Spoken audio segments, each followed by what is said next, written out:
الحمدللہ رب العالمین والصلاة والسلام علی اشرف الانبیاء والمرسلین اما بعد فاعوذ باللہ من الشیطان الرجیم من حمزہ ونفخہ ونفثہ بسم اللہ الرحمن الرحیم رب اشرح لی صدری ویسر لی امری واحلل عقدۃ من لسانی یفقہوا قولی اللہم انفعنا بما علمتنا وعلمنا ما ينفعنا وزدنا علما فبشر عباد الذين يستمعون القول فيتبعون أحسنه أولئك الذين هداهم الله وأولئك هم أولو الألباب أعوذ بالله من الشيطان الرجيم بسم الله الرحمن الرحيم قال فما خطبكم أيها المرسلون کہا پس کیا ہے تمہارا خطاب أيها المرسلون اے بھیجے گئے لوگوں۔ سیدنا ابراہیم علیہ السلام نے فرمایا کہ تمہارا کیا خطاب ہے، تم کیا کہتے ہو؟ خطاب قول کو، بات کو کہتے ہیں۔ تمہارا کیا خطاب ہے، تمہارا کیا قول ہے، تم کیا کہتے ہو؟ ایھا المرسلون اے المرسلون جنہیں بھیجا گیا ہے۔ بھیجا گیا کیا مطلب؟ یعنی جو بھیجے گئے ہیں اللہ کی طرف سے بھیجنے والا اللہ ہے۔ سیدنا ابراہیم علیہ السلام کو فرشتوں نے بتا دیا کہ ہم انسان نہیں ہیں، ہم کھانا نہیں کھا سکتے، فرشتے کھانا نہیں کھاتے، ہم آپ کو ایک جاننے والے ایک علیم لڑکے کی یعنی سیدنا اسحاق علیہ السلام کی اور ان کے بیٹے سیدنا یعقوب علیہ السلام کی بشارت دینے آئے ہیں۔ اور آپ ہماری بات سن کر مایوس نہ ہوں کہ میں بوڑھا ہوں، میری بیوی بانجھ ہے، تو اولاد کیسے ہو سکتی ہے؟ سیدنا ابراہیم علیہ السلام نے فرمایا کہ اللہ کی رحمت سے مایوس نا امید تو گمراہ لوگ ہوتے ہیں، میں اللہ کی رحمت سے نا امید نہیں ہوں۔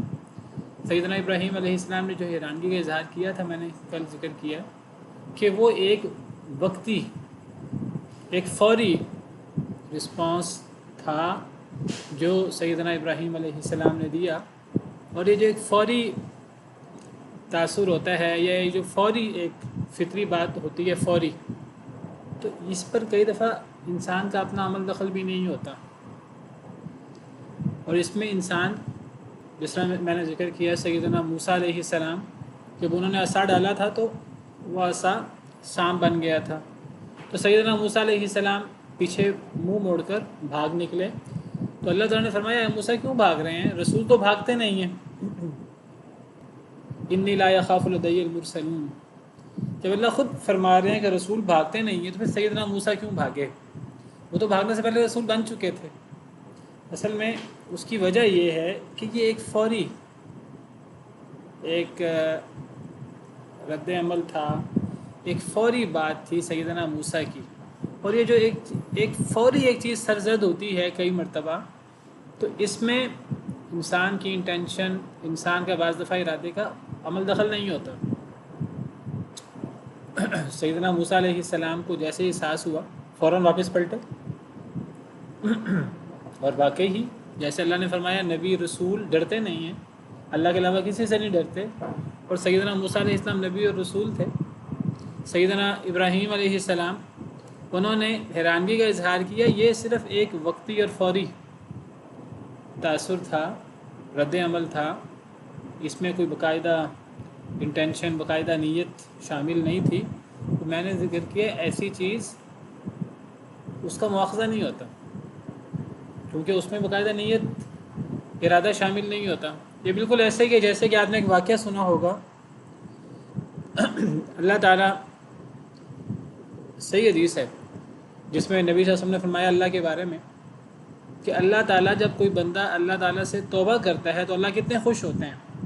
مشہور واقعہ آپ نے سنا ہوا ہے کہ ایک بندہ اگر صحرا میں جا رہا ہو، اور اب صحرا لقدق صحرا ہے، نہ کوئی پینے کو پانی ہے رستے میں کہیں، نہ کوئی کھانے پینے کو کوئی چیز ہے، نہ کوئی جانور، نہ کوئی انسان، نہ کوئی چرند پرند، اس انسان کے پاس صحرا سے گزرنے کے لیے ایک اونٹ ہے، اونٹنی ہے یا اونٹ ہے، اس کے اوپر اس کا ساز و سامان ہے، پانی ہے، کھانا ہے، یہی اونٹ ہی اس کا سب کچھ ہے۔ اگر اونٹ نہ ہو تو وہ خود پار نہ کر سکے صحرا کو، اور اونٹ کے اوپر اس کا کھانا پینا بھی ہے، کھانے پینے کے بغیر وہ کچھ وقت بھی نہیں گزار سکتا۔ تو وہ اگر اونٹ کو باندھ کر کچھ دیر کے لیے سستانے کے لیے لیٹ جائے، اور جب وہ اٹھے تو دیکھے نہ اونٹ ہے، نہ اونٹ کے اوپر ساز و سامان ہے۔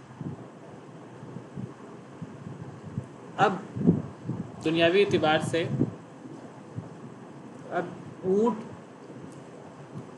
پر ہی وہ صحرا کو پار کر سکتا تھا، اور اونٹ کے اوپر جو ساز و سامان تھا اس کا، اس ساز و سامان کے سہارے دنیاوی طور پر وہ کھانا پینا سارا اس میں موجود تھا۔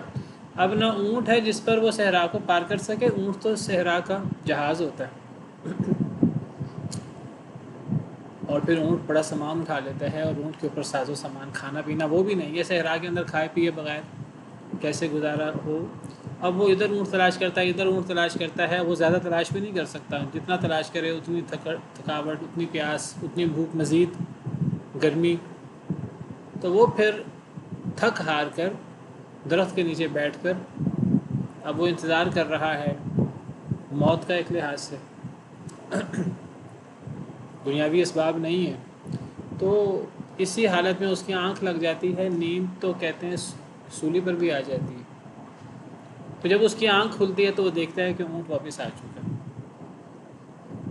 تو یہ شخص اونٹ کے واپس آنے پر کتنا خوش ہوگا، گویا کہ اونٹ کا واپس آنا اس کے لیے کئی لحاظ سے ایک نئی زندگی ہے۔ تو اللہ تعالیٰ فرماتے ہیں جتنا یہ شخص اونٹ کو دیکھ کر، مثال سے سمجھایا، جتنا یہ شخص اس اونٹ کو دیکھ کر، گویا کہ اسے کئی اعتبار سے نئی زندگی ملی، جتنا یہ شخص اس اونٹ کو دیکھ کر خوش ہوتا ہے، اللہ تعالیٰ اس سے زیادہ خوش ہوتے ہیں جب کوئی اللہ کا ایسا بندہ جو اللہ کا نافرمان ہو اور وہ اللہ کی طرف لوٹ آئے اور توبہ کر لے۔ اللہ کو زیادہ خوشی ہوتی ہے اس بندے سے جس کو کئی اعتبار سے نئی زندگی ملی ہے۔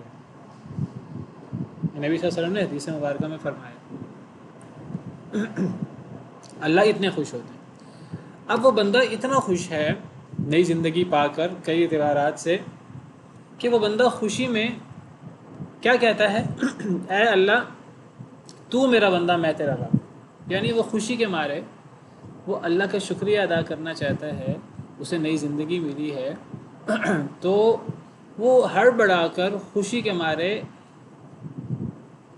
بغیر ارادے کہ اس کا ارادہ نہیں ہے، اس کے منہ سے غلط الفاظ نکل آتے ہیں، ایسے الفاظ ہیں اگر وہ ارادے سے ادا کرے تو کافر ہو جائے۔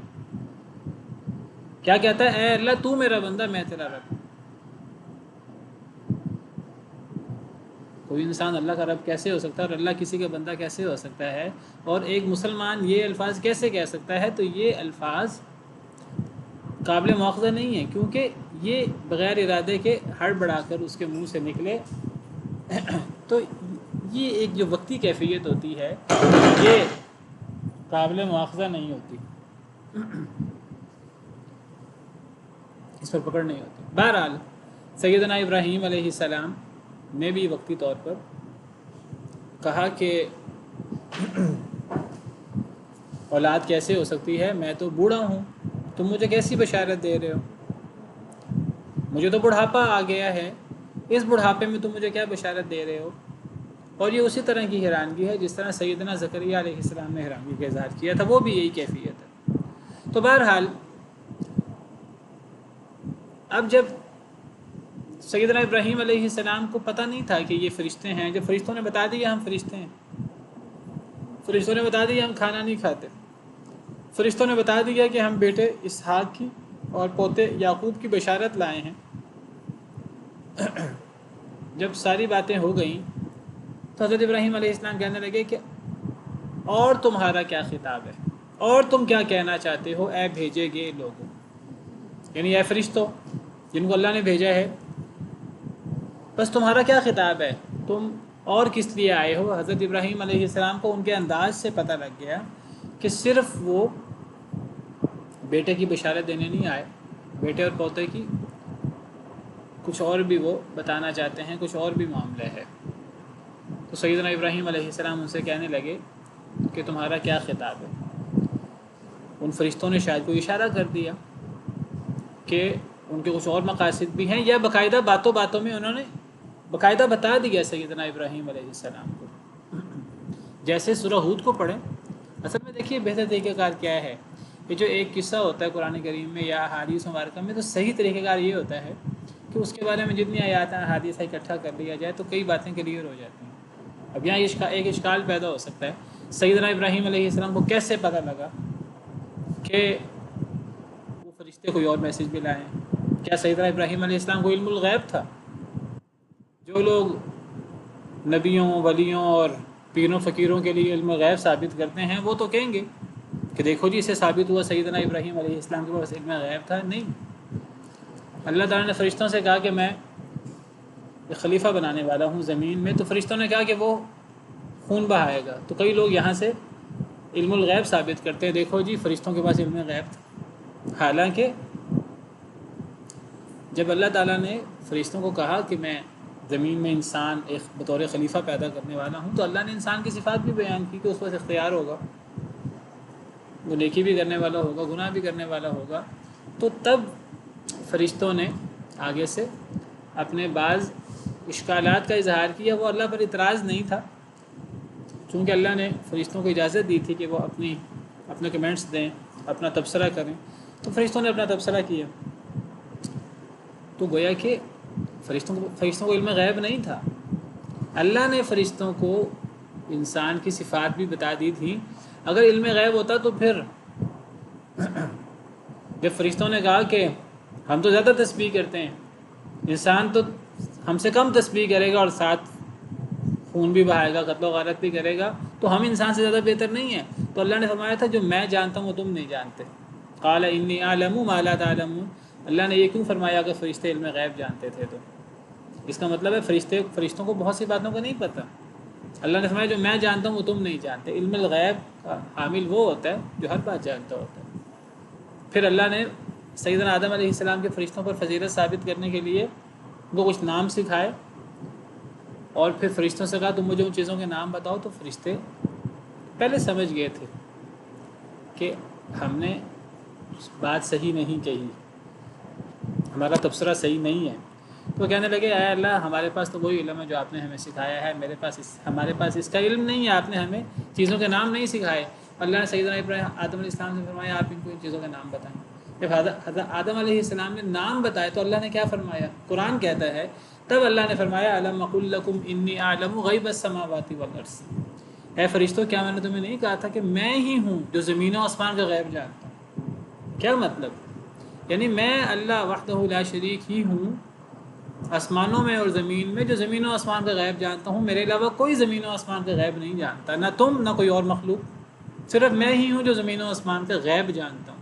اللہ نے اپنے لیے زمین و آسمان کا غیب ثابت کیا، گویا کہ باقیوں سے زمین و آسمان کے غیب کی نفی کی۔ یہ مغالطہ جو پیدا ہو سکتا تھا، جو بہت سارے لوگ اس قسم کا مغالطہ دیتے ہیں، شبہات پیدا کرتے ہیں، اللہ نے پہلے ختم کر دیا۔ یہاں کوئی اب مغالطہ دے کہ سیدنا ابراہیم علیہ السلام کو کیسے پتہ لگا فرشتے کچھ اور بھی کہنا چاہتے ہیں؟ فرشتوں کی باتوں کے اندر پہلی باتیں تھیں، اس کے اندر کوئی ایسی بات تھی جس سے سیدنا ابراہیم علیہ السلام کو پتہ لگا۔ ہم سورہ ہود کو کھول کے دیکھتے ہیں، اس میں کچھ زیادہ تفصیل ہے۔ سورہ ہود میں اللہ تعالیٰ فرماتے ہیں فلما رأى أيديهم لا تصل إليه نكرهم وأوجس منهم خيفة قالوا لا تخف إنا أرسلنا إلى قوم لوط۔ سورہ ہود میں اللہ تعالیٰ فرماتے ہیں کہ جب وہ فرشتے انسانی شکل میں سیدنا ابراہیم علیہ السلام کے پاس آئے تھے، حضرت ابراہیم علیہ السلام کو پتہ نہیں تھا یہ فرشتے ہیں شروع میں، سیدنا ابراہیم علیہ السلام نے فوری کھانا تیار کیا۔ کھانے کا وقت تھا، اس سے پتہ لگتا ہے کہ مہمان سے باقاعدہ پوچھنا کہ آپ کیا کھائیں گے، ٹھنڈا پئیں گے، گرم پئیں گے، کھانا کھائیں گے، نہیں کھائیں گے۔ اگر مہمان دور سے آئے ہیں اور کھانے کا وقت ہے تو اچھی مہمان میزبانی کا تقاضا یہ ہے کہ جو بھی وقت ہے اور جس کی ضرورت ہے وہ پیش کر دی جائے مہمان سے پوچھے بغیر۔ سیدنا ابراہیم علیہ السلام نے پوچھا نہیں، اگر پوچھ لیتے تو وہ فرشتے پہلے بتا دیتے۔ سیدنا ابراہیم علیہ السلام کو نہیں پتہ تھا یہ فرشتے ہیں، وہ بچھڑا بھنا ہوا لے آئے۔ جب دیکھا کہ وہ ہاتھ نہیں بڑھا رہے تو حضرت ابراہیم علیہ السلام کو خوف محسوس ہوا، تو اس وقت فرشتوں نے بتایا، ابھی فرشتوں نے بیٹے کی بشارت نہیں دی، پوتے کی بشارت نہیں دی، اس وقت فرشتوں نے بتایا قالوا لا تخف، آپ ڈرے نہیں کہ ہم کھانا نہیں کھا رہے، انا ارسلنا الی قوم لوط، ہم تو قوم لوط کی طرف بھیجے گئے ہیں۔ یعنی ہم فرشتے ہیں اللہ کے، اور ہم قوم لوط کی طرف جا رہے ہیں، تو فرشتوں نے باتوں میں یہ بات پہلے ہی بتا دی تھی۔ کیوں جا رہے ہیں ابھی اس کی وضاحت نہیں آئی کہ قوم لوط کی طرف کیوں جا رہے ہیں، کیا تفصیلات ہیں۔ فرشتوں نے کہا ہم تو قوم لوط کی طرف جا رہے ہیں، رستے میں آپ کے پاس رک گئے ہیں۔ اور پھر حضرت سارہ کھڑی تھی، وامرأتہ قائمۃ فضحکت، وہ ہنس پڑی، فبشرناہا باسحاق۔ تو اللہ فرماتے ہیں پھر ہم نے بشارت دی اسحاق کی فرشتوں کے ذریعے۔ تو یہ جو بیٹے کی بشارت کا واقعہ ہے، اس بشارت کے واقعے سے پہلے فرشتے بتا چکے ہیں کہ ہم اصل میں قوم لوط کی طرف جا رہے ہیں۔ تو گویا کہ ان آیات وغیرہ سے اور اس واقعہ سے یہ کشید کرنے کی کوشش کرنا کہ جی حضرت ابراہیم علیہ السلام کو پتہ تھا، علم الغیب تھا۔ اگر علم غیب ہوتا تو پھر وہ کھانا تیاری نہ کرتے۔ اگر علم غیب ہوتا تو فرشتوں سے پوچھنے کی ضرورت کیا ہے کہ آپ کا مزید کیا مقصد ہے، آپ مزید کہاں جا رہے ہیں اور وہاں جا کے کیا کرنا ہے۔ پھر حضرت ابراہیم علیہ السلام کو یہ بھی پوچھنے کی ضرورت نہیں تھی، پہلے ہی پتہ تھا۔ تو ٹھیک ہے، تو سیدنا ابراہیم علیہ السلام ہوں یا دیگر انبیاء و رسول ہوں، اللہ کے علاوہ کوئی غیب نہیں جانتا۔ جی جی، حضرت اسحاق بڑے بیٹے تھے، پہلے بیٹے تھے، اور انہی کی قربانی کا حکم دیا گیا تھا۔ اور یہی سیدنا اسماعیل علیہ السلام کی خصوصیت اور فضیلت ہے کہ انہوں نے اللہ کے حکم پر لبیک کہا، وہ آگے اللہ نے ان کی جگہ پر بچھڑا دے دیا۔ قال فما خطبكم ایھا المرسلون، تو حضرت ابراہیم علیہ السلام نے فرمایا پس تمہارا کیا خطاب ہے، تم کیا کہتے ہو، ایھا المرسلون، اے فرشتوں، اے بھیجے گئے لوگوں۔ قالوا، تو انہوں نے کہا، انا ارسلنا الی قوم مجرمین، بے شک ہم بھیجے گئے ہیں مجرم قوم کی طرف، یعنی ہم قوم لوط کی طرف بھیجے گئے ہیں۔ وہ تو پہلے ہی بتا دیا تھا انہوں نے، ان کے جرم کی وجہ سے اور ان کی گندے اعمال کی وجہ سے اور ان کے اللہ کی شدید نافرمانی کی وجہ سے ان فرشتوں کو اس قوم کی طرف بھیجا گیا تھا۔ ہم تو بھیجے گئے ہیں ایک مجرم قوم کی طرف، الا آل لوط، سوائے آل لوط کے۔ یعنی مطلب کیا ہے؟ مطلب یہ ہے کہ ہم ایک مجرم قوم کی طرف بھیجے گئے ہیں، یعنی اللہ کا عذاب دے کر۔ اب ہم نے اس قوم پر اللہ کا عذاب نازل کرنا ہے اللہ کے حکم سے، لیکن یہ عذاب پوری قوم لوط پہ آئے گا۔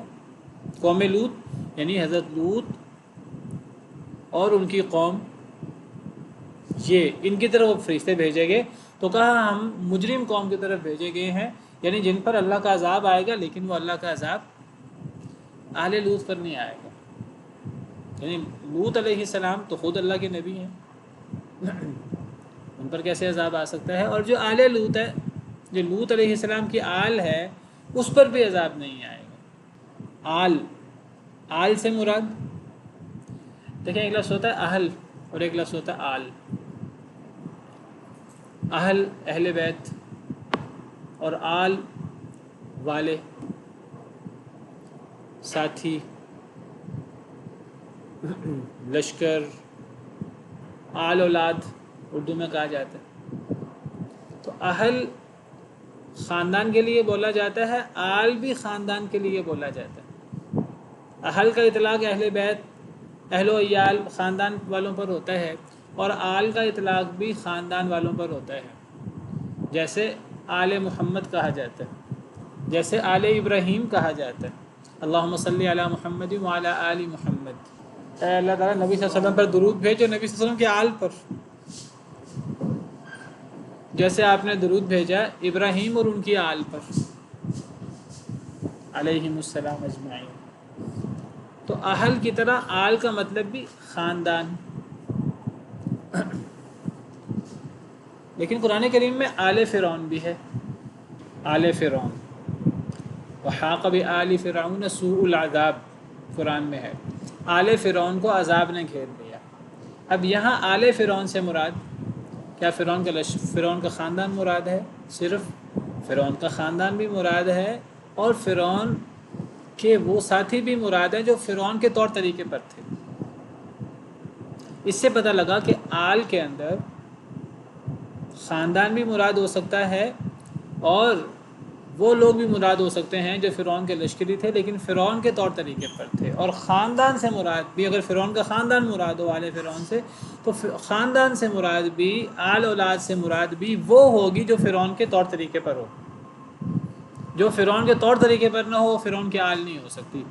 سیدہ آسیہ بنت مزاحم جو فرعون کی بیوی تھی لیکن فرعون کے آل میں سے نہیں تھی۔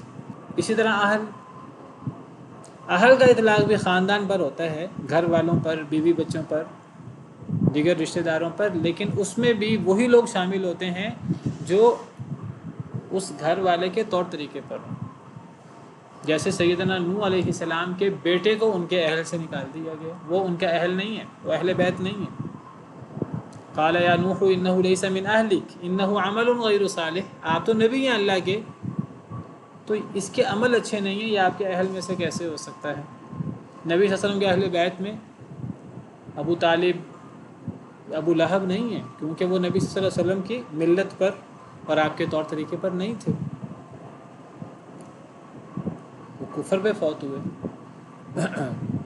آل لوط سے مراد لوط علیہ السلام کی آل بھی ہو سکتی ہے، آپ کا خاندان، لیکن جو مسلمان تھا، سیدنا لوط علیہ السلام کے دین پر تھا، اور اسے سیدنا لوط علیہ السلام پر ایمان لانے والے ان کی قوم کے لوگ بھی مراد ہو سکتے ہیں، لیکن ان کی قوم میں سے کوئی ایک شخص بھی مسلمان نہیں ہوا تھا، صرف سیدنا لوط علیہ السلام کے خاندان والے ہی مسلمان ہوئے تھے، جن میں ان کی 2 بیٹیاں تھیں جن کا ذکر ملتا ہے قرآن کریم میں، بیٹیاں، بیٹا بھی کوئی نہیں تھا۔ تو صرف سیدنا لوط علیہ السلام کا گھرانہ ہی مسلمان ہوا تھا، اور اس گھرانے میں بھی بیوی مسلمان نہیں تھی۔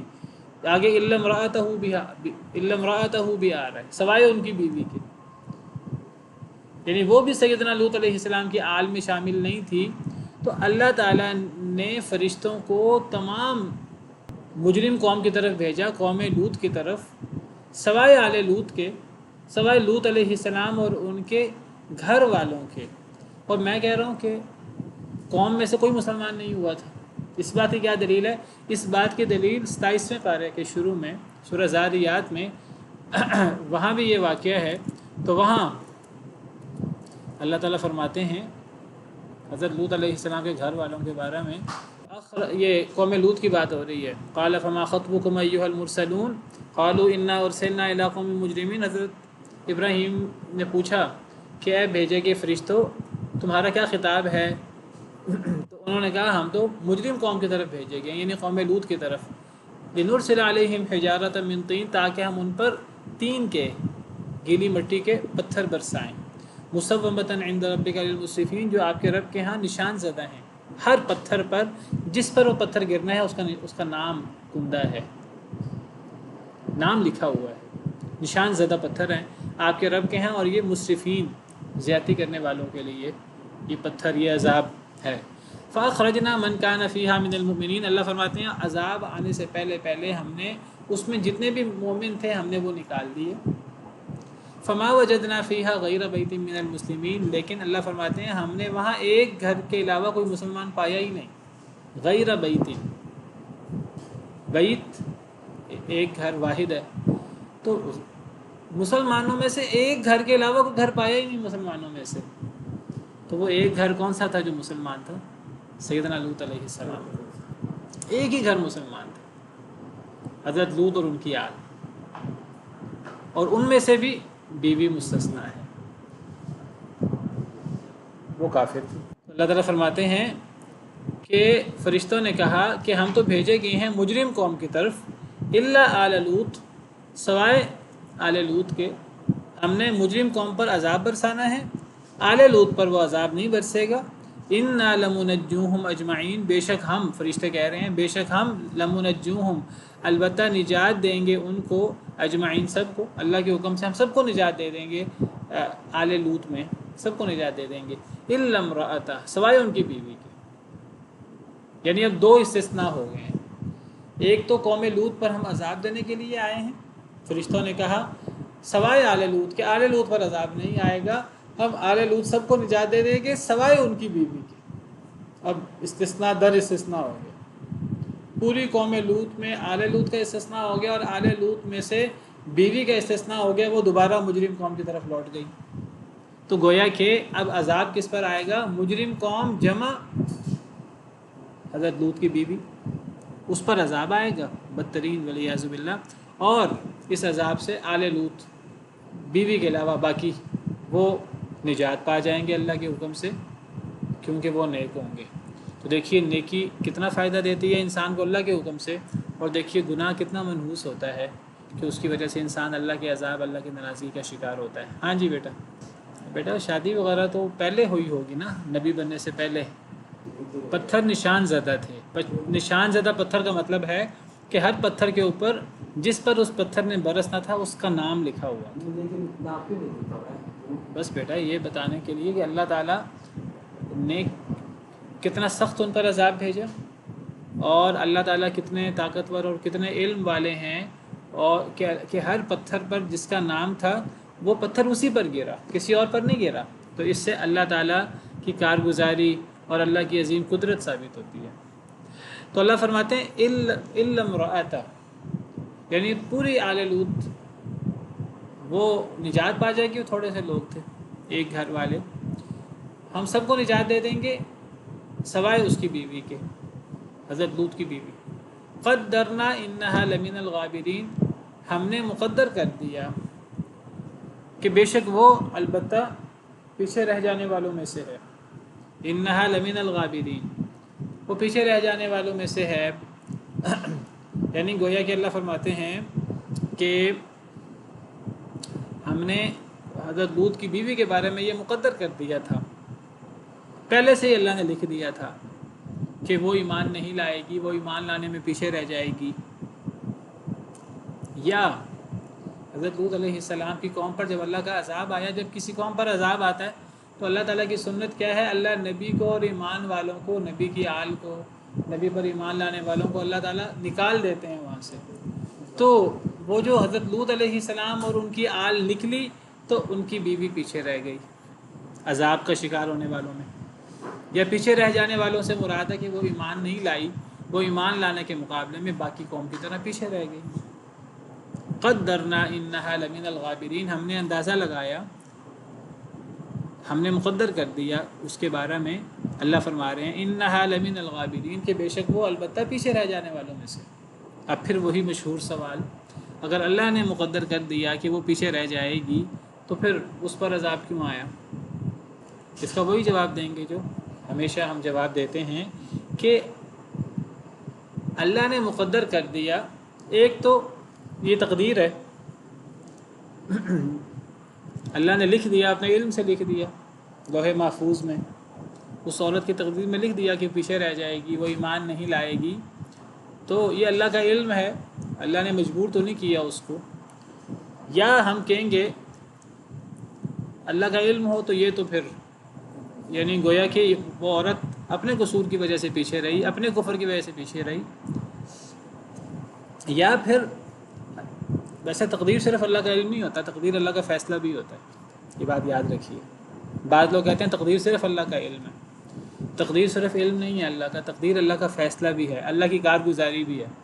پھر وہی سوال کہ اگر یہ اللہ کی کارگزاری ہے تو پھر اس میں اگلے بندے کا کیا قصور ہوتا ہے، پھر سزا اس کو کیوں ملتی ہے؟ اصل میں اس کو اللہ کی فیصلہ کہنے سے مراد کیا ہوگا کہ وہ جو اللہ نے اختیار دیا تھا تمام انسانوں کو، جو اللہ نے اختیار دیا ہے، وہی اختیار لوط علیہ السلام کی بیوی کے پاس بھی تھا۔ چونکہ اختیار اللہ کا دیا ہوا تھا لہٰذا وہ اللہ کا فیصلہ ہوا، کیونکہ اللہ نے اختیار دیا تھا، لیکن اس اختیار کا اب صحیح یا غلط استعمال تو لوط علیہ السلام کی بیوی نے کیا، تو چونکہ استعمال اس اختیار کا غلط اس نے کیا ہے لہٰذا وہ قصوروار ہے۔ اور اللہ کی طرف اس کے پیچھے رہنے کی یا اس کے کافر رہنے کی نسبت اس لیے ہوئی کہ اختیار اللہ کا دیا ہوا ہے۔ اللہ کے علم میں دوسری بات اللہ کا علم بھی ہے، ایک تو اللہ کا علم ہوتی ہے، تقدیر اللہ کا علم ہوتا ہے، نمبر تو اللہ کا فیصلہ بھی ہے۔ تو فیصلہ کس معنی میں میں عام طور پہ بتاتا ہوں، دو اعتبار سے وہ اللہ کا فیصلہ بھی ہے۔ ایک اس اعتبار سے کہ وہ اللہ کا دیا ہوا اختیار ہے، اس انسان یا جن کو سزا کیوں ملتی؟ کیونکہ اس اختیار کا استعمال غلط وہ کرتا ہے، اس کی نسبت انسان کی طرف ہوتی ہے اور انسان قصوروار ہوتا ہے کیونکہ اس اختیار کا استعمال انسان نے کیا ہوتا ہے۔ اس کی نسبت اللہ کی طرف ہو سکتی ہے کیونکہ وہ اختیار اللہ کا دیا ہوا ہے، اور اس گناہ کی نسبت شیطان کی طرف بھی ہو سکتی ہے کہ شیطان نے گمراہ کیا، کیوں؟ کیونکہ شیطان نے ورغلایا ہوتا ہے۔ سمجھ آ رہی کہ نہیں آ رہی؟ ایک تو اللہ کی طرف نسبت اس لیے ہوتی ہے کہ یہ اللہ کا فیصلہ ہے، قدرنا، ہم نے مقدر کر دیا تھا کہ وہ پیچھے رہ جائے گی، اور دوسرا اللہ اس کی نسبت اپنی طرف کیوں کرتے ہیں وہ بھی میں پہلے کئی دفعہ بیان کر چکا ہوں، کون بتائے گا آپ میں سے؟ ایک تو اللہ کا دیا ہوا اختیار ہے، اس اعتبار سے اس کی نسبت اللہ کی طرف ہو جاتی ہے کہ ہم نے مقدر کیا تھا۔ دوسری چیز، ہاں اللہ کا فیصلہ، وہ تو بات ہو گئی نا، اس کی نسبت اللہ کی طرف کیوں ہوتی ہے؟ ارادہ کونیہ میں تو اللہ کا وہ اختیار ہی آ گیا نا۔ میں نے ایک دو دفعہ کہا ہے کہ آپ اس کو بقدر لکھ لیں، یہ دو پوائنٹ ہیں کہ ہم جب انسان یا جن جب گناہ کرتے ہیں تو اس گناہ کی نسبت اللہ اپنی طرف بھی کرتے ہیں، اللہ نے گمراہ کیا، یہاں اللہ کہتے ہیں ہم نے مقدر کیا کہ پیچھے رہ جائے گی، اس کی دو وجوہات ہوتی ہیں۔ تو یہ لکھ لیں، یہ لکھنے سے چیز یاد رہ جاتی ہے، میں کئی دفعہ بیان کر چکا ہوں۔ یہ ایک تو اس اعتبار سے اس کو اللہ کا فیصلہ یا اس کی نسبت اللہ کی طرف کرتے ہیں کہ وہ اللہ کا دیا ہوا اختیار ہے، اختیار اللہ کا دیا ہوا، اللہ اختیار نہ دیں تو نہ انسان نیکی کر سکے نہ انسان گناہ کر سکے۔ تو وہ انسان گناہ کرتا ہے تو انسان کی طرف نسبت اس لیے کہ گناہ انسان نے کیا ہے، اللہ کی طرف نسبت اس لیے کہ وہ اختیار اللہ کا دیا ہوا ہے، اور شیطان کی طرف نسبت اس لیے کہ شیطان وسوسہ ڈالتا ہے۔ ایک اور اعتبار سے بھی اللہ کی طرف نسبت ہوتی ہے گمراہی کی، انسان کے گناہ کی۔ وہ کس اعتبار سے ہوتی ہے؟ وہ اس اعتبار سے ہوتی ہے کہ جب ایک انسان گناہ کرتا ہے تو گناہ کو کھینچتا ہے۔ یہ جو لوط علیہ السلام کی بیوی اب جو اس موقع پر پیچھے رہی، اس موقع تک ایمان نہ لائی، اس موقع پر وہ جب حضرت لوط علیہ السلام اپنے گھر والوں کو لے کر نکلے، ساتھ بیوی کو بھی لے کر نکلے، اللہ نے فرمایا تھا کہ کوئی واپس نہ پلٹے، بیوی واپس پلٹ گئی۔ اس موقع پر بھی بیوی پیچھے رہ گئی، تو بیوی کا عمل تو تھا وہ پیچھے رہ گئی، اللہ نے بھی اسے پیچھے کر دیا۔ اللہ کہتے ہیں ہم نے مقدر کر دیا وہ پیچھے رہ جائے، اللہ نے کیوں اس کو پیچھے رکھ دیا؟ اس موقع پر بھی وہ ایمان نہ لائی، اس لیے کہ اس کے پچھلے اعمال کی وجہ سے۔ وہ جو پوری زندگی پہلے بار بار موقع آئے اس کی زندگی میں کہ وہ سیدنا لوط علیہ السلام پر ایمان لے آتی، وہ اللہ سے توبہ کر لیتی، لیکن بار بار موقع ملنے کے باوجود جب اس نے اپنی اصلاح نہیں کی تو پھر اس کے پرانے گناہوں کی وجہ سے اللہ نے ہی اس کے لیے یہ مقدر کر دیا کہ اب وہ ایمان نہ لائے، اور اگر وہ عذاب سے پہلے ایمان لے آتی اس موقع پر بھی تو اللہ اس کو تب بھی معاف کر دیتے، لیکن اس کو توفیق کیوں نہ ملی، اور اس نے اس موقع پر بھی اسلام قبول نہ کیا عذاب سے پہلے اپنے پچھلے گناہوں کی وجہ سے۔ کیونکہ انسان جیسا عمل کرتا ہے، نیک عمل کرتا ہے تو اس کے لیے نیکیاں آسان ہو جاتی ہیں، اگر ایک انسان گناہ پر گناہ کرتا رہتا ہے تو اس کے لیے آگے گناہ کرنا آسان ہو جاتا ہے، اور یہ اللہ کی طرف سے ہوتا ہے۔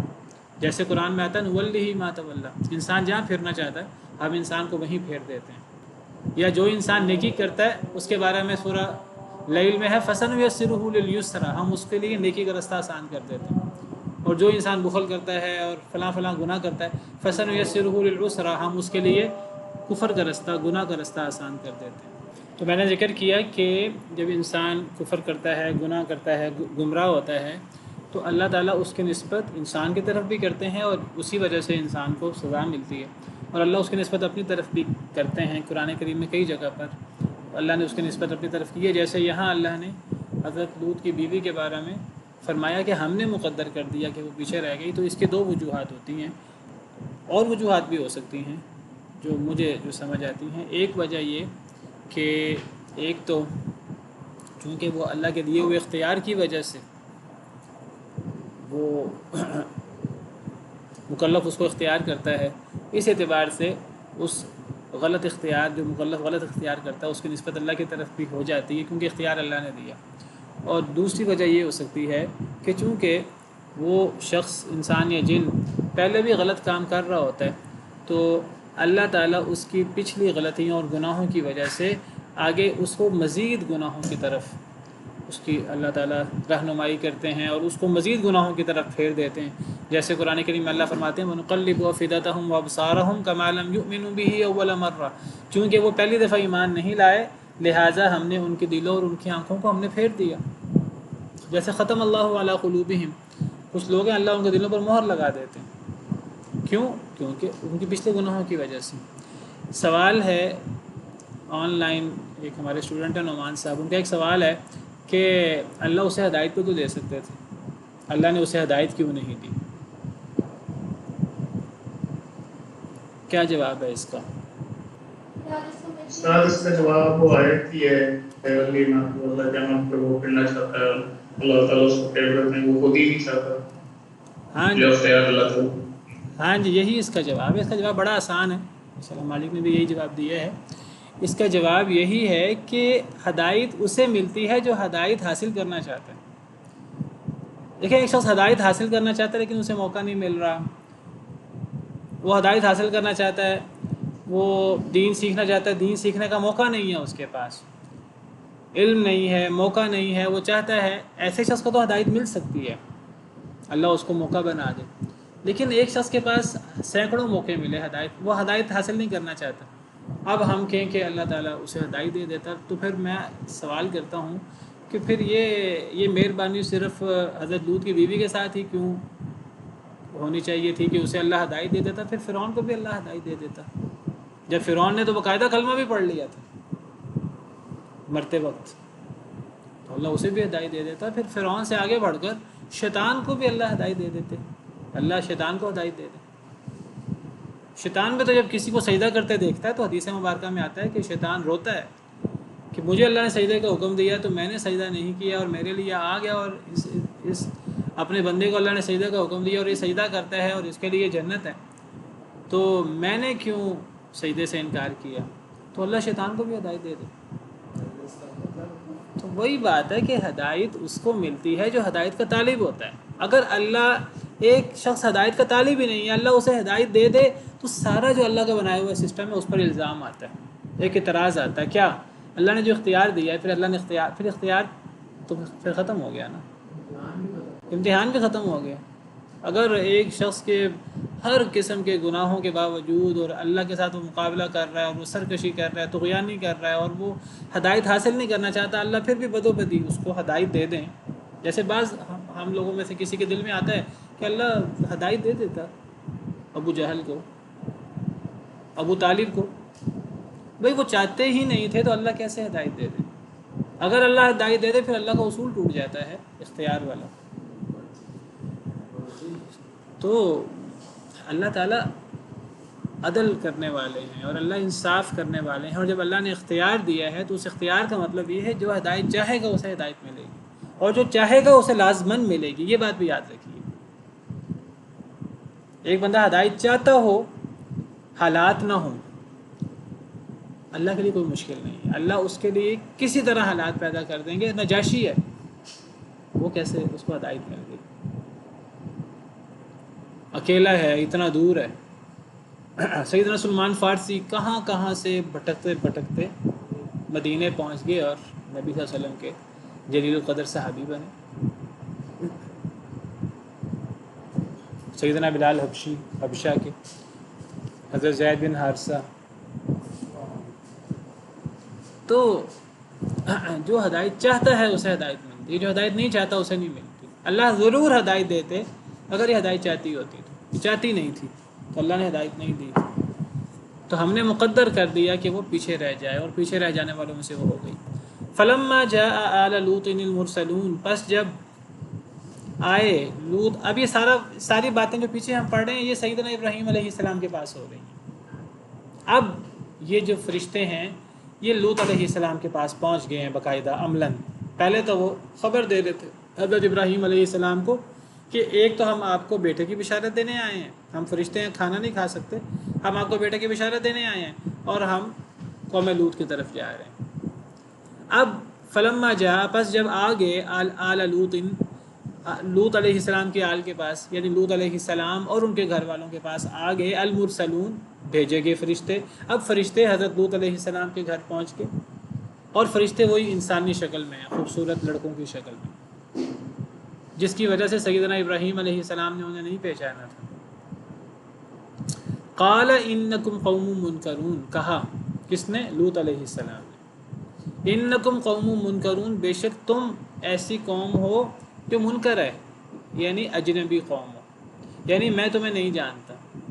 حضرت لوط علیہ السلام کے وہ مہمان تھے، اور حضرت لوط علیہ السلام اور اللہ کے تمام انبیاء کرام علیہ السلام وہ بڑے زبردست میزبان ہوتے ہیں، لیکن سیدنا لوط علیہ السلام ان مہمانوں کو دیکھ کر خوش نہیں ہوئے، پریشان ہوئے، اور کہا کہ میں تو تمہیں جانتا نہیں، تم کون ہو۔ دوسری جگہ پر ہے سورہ ہود میں کہ حضرت لوط علیہ السلام نے کہا قال هذا یوم عصیب فلما جاءت رسلنا لوطا سیء بهم وضاق بهم ذرعا، جب ہمارے رسول لوط علیہ السلام کے پاس پہنچے تو ان کا منہ بن گیا، حضرت لوط علیہ السلام، وضاق بهم ذرعا، دل تنگ ہو گیا، وقال هذا یوم عصیب، اور کہنے لگے آج کا دن تو بڑا مشکل دن ہے، کیونکہ حضرت لوط علیہ السلام کو دن رات اپنی قوم اور قوم کے لفنگوں اور قوم کی گندی حرکتوں سے واسطہ تھا، تو وہ کہنے لگے یہ تو بڑی آزمائش ہو گئی ہے، یہ تو خوبصورت لڑکے میرے پاس آ گئے ہیں، تو میرے تو درپے ہیں قوم والے، تو اب میں ان لڑکوں کو، ان مہمانوں کو کیسے بچاؤں گا اپنی قوم سے؟ تو حضرت لوط علیہ السلام نے کہا کہ تم تو اجنبی لوگ ہو، میں تمہیں جانتا نہیں ہوں، تم کون ہو؟ قالوا بل جئناک بما كانوا فيه يمترون، انہوں نے کہا بلکہ ہم تو لائے ہیں آپ کے پاس اے لوط، بما، وہ چیز جو کانو، وہ ہیں، فیہی، جس کے بارے میں یمترون، شک کرتے ہیں۔ انہوں نے کہا اے لوط ہم تو آپ کے پاس وہ چیز لائے ہیں جس میں یہ قوم شک کرتی ہے، آپ کی قوم شک کرتی ہے۔ وَأَتَيْنَاكَ بِالْحَقِّ وَإِنَّا لَصَادِقُونَ، اور ہم لائے ہیں آپ کے پاس حق، یا ہم آئے ہیں آپ کے پاس حق کے ساتھ، وَإِنَّا لَصَادِقُونَ، اور بے شک ہم البتہ سچے ہیں۔ یعنی فرشتوں نے کہا کہ اے لوط ہم آپ کے پاس وہ چیز لائے ہیں جس کا آپ کی قوم شک کرتی ہے، جس میں، اور ہم، وہ کیا چیز ہے جس میں آپ کی قوم شک کرتی ہے؟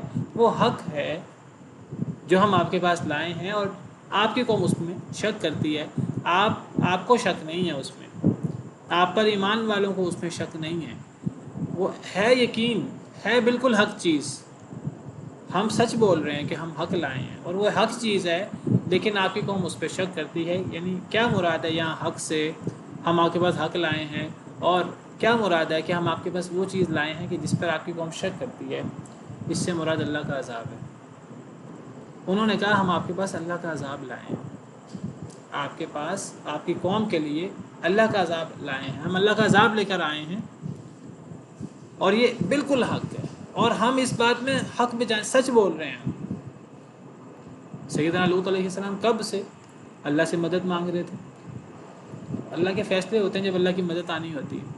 انہوں نے کہا ہم جو کہہ رہے ہیں ہم بالکل سچ ہیں، اب اللہ کی مدد آ گئی ہے، اب حق آ گیا ہے جس میں آپ کی مدد ہوگی، قوم پر عذاب آئے گا، اور آپ کی قوم اس میں شک کرتی ہے۔ کیسے شک کرتی ہے؟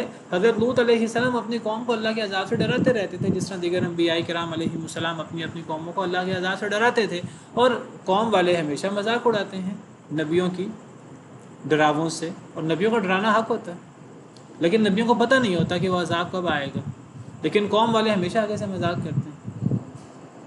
متی ھذا الوعد ان کنتم صادقین، اگر تم سچے ہو تو یہ وعدہ کب پورا ہوگا؟ اور کئی دفعہ تو کہتے تھے جلدی عذاب لے آؤ، یستعجلونک بالعذاب، وہ جلدی عذاب مانگتے ہیں۔ تو اللہ فرماتے ہیں کہ فرشتوں نے کہا کہ ہم تو حق لائے ہیں، یعنی اللہ کا عذاب ہم لے کر آئے ہیں آپ کی قوم کے لیے، اور ہم سچے ہیں کہ اب عذاب آنے والا ہے، اور آپ کی قوم اس میں شک کرتی ہے۔ یہ بات حضرت لوط علیہ السلام کو ان لوگوں نے دروازے پر نہیں کی، جیسے یہاں لگ رہا ہے کہ بھی حضرت لوط ملے ہیں دروازے پر گھر سے باہر نکل کر تو فرشتوں نے ساتھ ہی بتا دیا، نہیں، یہ فوری ایسے نہیں ہوا، تھوڑا سا تقدیم و تاخیر ہے۔ یہ بات فرشتوں نے بعد میں بتائی تھی۔ پہلے جب حضرت لوط علیہ السلام فرشتوں کو دیکھ کر کبیدہ خاطر ہوئے ہیں، چہرہ بن گیا ہے ان کا، دل تنگ ہو گیا، کہنے لگے دل بڑا سخت ہے، ابھی فرشتوں نے حضرت لوط علیہ السلام کو یہ بات نہیں بتائی۔ یہ تفصیلات سورہ ہود میں ہم پڑھ آئے ہیں۔ یہ بات حضرت جب قوم والے آ گئے کہ حضرت لوط کے پاس مہمان آئے ہیں، قوم کو کس نے بتایا؟ قوم کو حضرت لوط کی بیوی نے بتایا، وہ یہی تو کام کرتی تھی۔ ابھی تک حضرت لوط کو نہیں پتہ تھا یہ کون ہے، اور حضرت لوط کی بیوی کو بھی نہیں پتہ تھا یہ کون ہے، وہ ان کو انسان سمجھتی تھی، حضرت لوط بھی انہیں انسان سمجھتے تھے۔ وہ تو جب قوم والے دوڑتے آئے، ابھی آگے آ رہا ہے، اور انہوں نے کہا کہ انہیں ہمارے حوالے کرو، ابھی تک حضرت لوط کو نہیں پتہ۔ اور حضرت لوط آگے دیکھیں کیا کیا کیسے پاپڑ بیلتے ہیں، اور کیسے حضرت لوط علیہ السلام کوشش کرتے ہیں کہ اپنے مہمانوں کو اپنی قوم والوں سے بچا سکیں، لیکن ان کے پاس کوئی حل نہیں ہے۔ پھر آگے جا کر فرشتے بتاتے ہیں حضرت لوط علیہ السلام کو کہ ہم تو اللہ کے فرشتے ہیں۔ تو یہ کلام میں کچھ تقدیم و تاخیر ہے۔ تو یہ جو حضرت لوط علیہ السلام کو فرشتوں نے بتایا کہ ہم تو اللہ کا عذاب لائے ہیں، یہ معاملہ ملاقات کے ساتھ ہی نہیں ہوا، تھوڑی سی تقدیم و تاخیر ہے، بعد میں انہوں نے بتایا، یہاں اللہ نے پہلے ذکر کر دیا۔ تو حضرت لوط نے کہا کہ آپ تو اجنبی لوگ ہیں، تو فرشتوں نے کہا ہم تو آپ کے پاس وہ چیز لائے ہیں جس کا آپ کی قوم شک کرتی ہے، اور ہم آپ کے پاس حق لائے ہیں، یعنی عذاب، وَإِنَّا لَصَادِقُونَ، بے شک ہم سچے ہیں۔ فَأَسْرِ بِأَهْلِكَ بِقِطْعٍ مِّنَ اللَّيْلِ، اب ساتھ ہی فرشتے کہتے ہیں کہ بس آپ رات کو لے چلیں اپنے گھر والوں کو، اسری کا مطلب رات کو لے چلنا، بِأَهْلِكَ اپنے گھر والوں کو یعنی ایمان والوں کو، بِقِطْعٍ مِّنَ اللَّيْلِ رات کے ٹکڑے میں، یعنی رات کے کسی پہر آپ اپنے گھر والوں کو لے کر گھر سے نکل جائیں، وَاتَّبِعْ أَدْبَارَهُمْ، اور آپ پیروی کریں ان کی پشتوں کی، یعنی اپنے گھر والوں کی پشتوں کی آپ پیروی کریں۔ کیا مطلب؟ گھر والوں کو آگے رکھیں، آپ پیچھے پیچھے رہیں حفاظت کے لیے، کیونکہ پیچھے اب بہت بڑا معاملہ ہونے والا ہے۔ گھر والوں کو آپ نکالیں اور گھر والے آگے ہوں، آپ پیچھے ہوں۔ وَلَا يَلْتَفِتْ مِنْكُمْ أَحَدٌ، اور نہ منہ موڑے، منکم تم میں سے، احد کوئی ایک بھی، وَامْضُوا حَيْثُ تُؤْمَرُونَ، اور چلو جہاں تمہیں حکم دیا جاتا ہے۔ اب تمہیں حکم دیا جا رہا ہے کہ تم نکل جاؤ اس بستی سے، گھر والے آگے ہوں آپ پیچھے ہوں، کوئی مڑ کر نہ دیکھیں، اور جہاں اللہ نے حکم دیا وہاں چلے جاؤ۔ اب یہ ساری باتیں یہ فوری ملاقات کے شروع میں نہیں ہوئی، یہ ساری باتیں بعد میں ہوئی ہیں، لیکن تقدیم و تاخیر ہے کلام میں کچھ۔ وَقَضَيْنَا إِلَيْهِ ذَلِكَ الْأَمْرَ، ہم نے فیصلہ کیا اس کی طرف، حضرت لوط کی طرف، ذَلِكَ الْأَمْرَ، یہ بات وہی کی حضرت لوط کی طرف، أَنَّ دَابِرَ هَؤُلَاءِ مَقْطُوعٌ مُصْبِحِينَ، کہ جڑ ان لوگوں کی کاٹ دی جائے گی صبح کے وقت۔ یہ بات بھی بتا دی اللہ نے حضرت لوط کو، لیکن یہ بات بھی حضرت لوط کو بعد میں پتہ لگی۔ اللہ کہتے ہیں ہم نے حضرت لوط کو بتا دیا، فیصلہ وہی کر دی کہ ان لوگوں کی جڑ، آپ کی قوم کی جڑ کاٹ دی جائے گی صبح کے وقت، یعنی صبح کے وقت عذاب آئے گا۔ فرشتے تو رات کو پہنچے تھے، رات سے پہلے، تو اللہ نے بتا دیا حضرت لوط کو، یہ بعد میں اللہ نے بتایا۔ اب آگے جو ہے نا آیت نمبر 67 سے، اب جب حضرت لوط کے پاس فرشتے آئے، یہ شروع کا واقعہ ہے، جب ابھی حضرت لوط کو پتہ نہیں تھا کہ یہ فرشتے ہیں، تو وجاء اہل المدینۃ یستبشرون، شہر والے خوشیاں مناتے آئے، تو یہ سارا واقعہ فرشتوں کے بتانے سے پہلے ہے۔ تو یہ انشاءاللہ ہم کل پڑھیں گے، آج اسی پر بس کرتے ہیں۔ سبحان ربک رب العزت عما یصفون وسلام علی المرسلین والحمد للہ رب العالمین۔